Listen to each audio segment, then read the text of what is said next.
Vamos falar agora de espíritos na erraticidade. O que é erraticidade? É o estado normal do espírito, quando está livre da matéria, intervalo entre as reencarnações. Questão 224 do Livro dos Espíritos. Em que se torna a alma no intervalo das encarnações? Espírito nômade, que aguarda novas oportunidades. 224A. Qual a duração desses intervalos? De algumas horas a milhares de séculos. Não há, propriamente falando, limite extremo estabelecido para o estado de erraticidade, que pode se prolongar por muito tempo, mas que nunca é perpétuo. O espírito sempre encontra, cedo ou tarde, a oportunidade de recomeçar uma existência que sirva de purificação às suas existências anteriores. 224b. Essa duração está subordinada à vontade do espírito ou pode ser imposta como expiação? É sempre uma consequência do livre-arbítrio. Os espíritos têm perfeita consciência do que fazem, mas para alguns é também uma correção que a providência lhes impõe. Outros pedem para que se prolongue a fim de progredirem nos estudos que só podem ser feitos com proveito na condição de espírito. 225. A erraticidade é por si mesma um sinal de inferioridade do espírito? Não, porque existem espíritos nômades de todos os graus. A encarnação é para o espírito um estado transitório. Em seu estado normal, o espírito está liberto da matéria. 226. Todos os espíritos que não estão encarnados são nômades? Daqueles que devem reencarnar, sim, mas os espíritos puros, que atingiram a perfeição relativa, não são nômades. Seu estado é definitivo. Kardec comenta: os espíritos, com relação às qualidades íntimas, são de diferentes ordens, ou graus que vão avançando sucessivamente à medida que se depuram. Quanto ao estado em que se acham, podem ser encarnados, ou seja, unidos a um corpo. Nômades, quer dizer, despojado do corpo material à espera de uma nova encarnação para se aperfeiçoarem. Espíritos puros, que já atingiram a perfeição relativa, que não têm mais a necessidade de encarnação. Se o fizerem, será por missão. 227. De que maneira os espíritos nômades se instruem? É como nós? Eles estudam seu passado e procuram os meios de se elevar. Veem, observam o que se passa nos lugares que percorrem. Ouvem os ensinamentos dos homens esclarecidos e os conselhos dos espíritos mais elevados que eles. E isso lhe inspira ideias que não tinham antes. 228. Os espíritos conservam alguma das paixões humanas? Os espíritos elevados, ao se libertarem do corpo, deixam as más paixões e apenas guardam as do bem. Mas os espíritos inferiores as conservam. De outra forma, seriam de primeira ordem. 229. Por que os espíritos, ao deixar a terra, não deixam também todas as más paixões, uma vez que veem os seus inconvenientes? Após a partida da terra, principalmente para os que tiveram paixões muito intensas, uma espécie de atmosfera os acompanha, os envolve, e todas essas coisas ruins se conservam, porque o espírito ainda está impregnado das vibrações da matéria.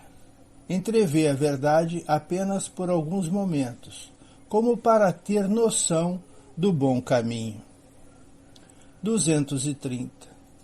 O espírito progride na erraticidade? Pode melhorar-se muito, sempre de acordo com a sua vontade e seu desejo, mas é na existência corporal que põe em prática as novas ideias que adquiriu. 231. Os espíritos nômades são felizes ou infelizes? São felizes ou infelizes de acordo com o seu mérito.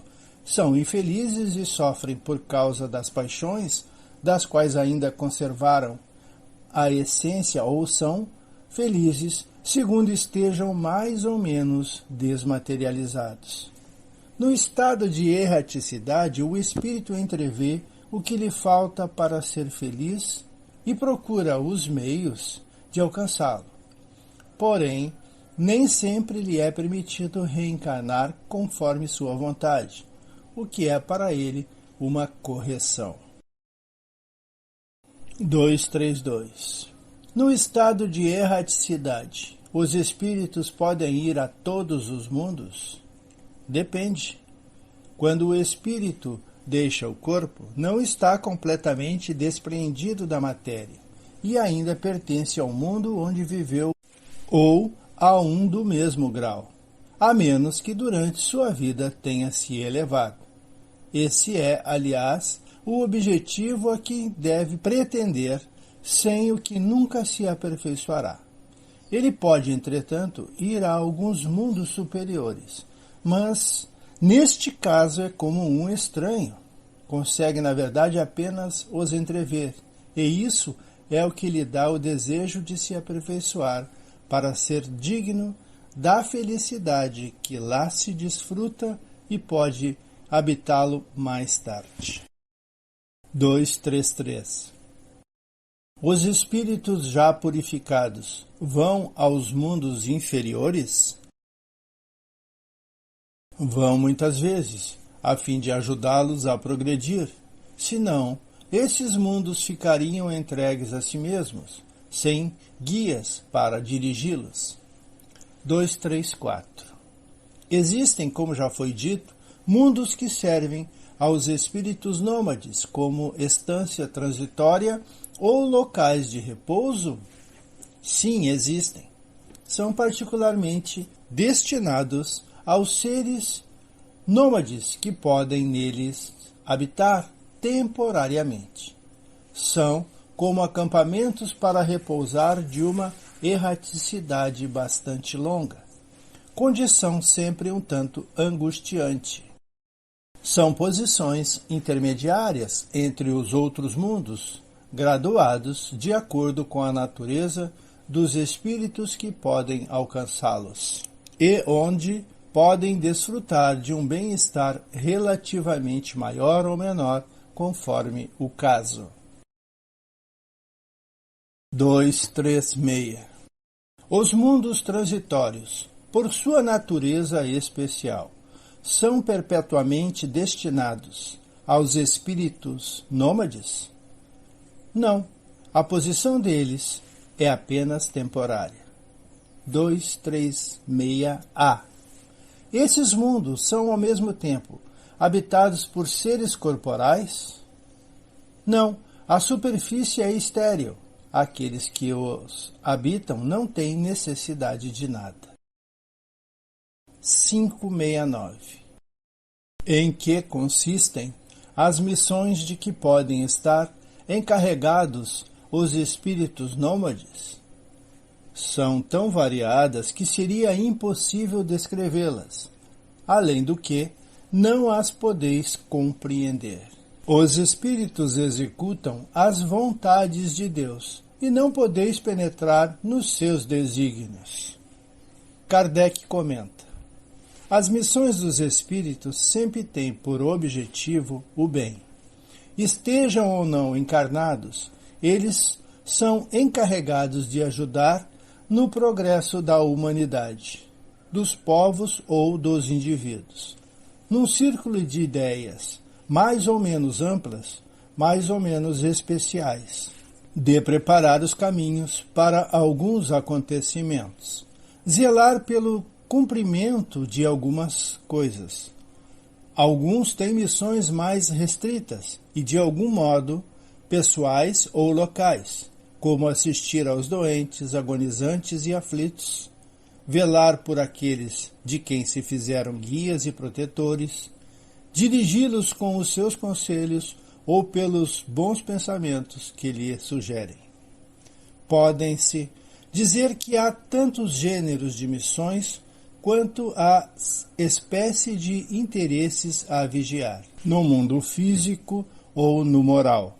O espírito avança de acordo com a sua maneira com que realiza a sua tarefa. Ficamos por aqui, agradecidos e pedindo a Jesus: esteja sempre conosco.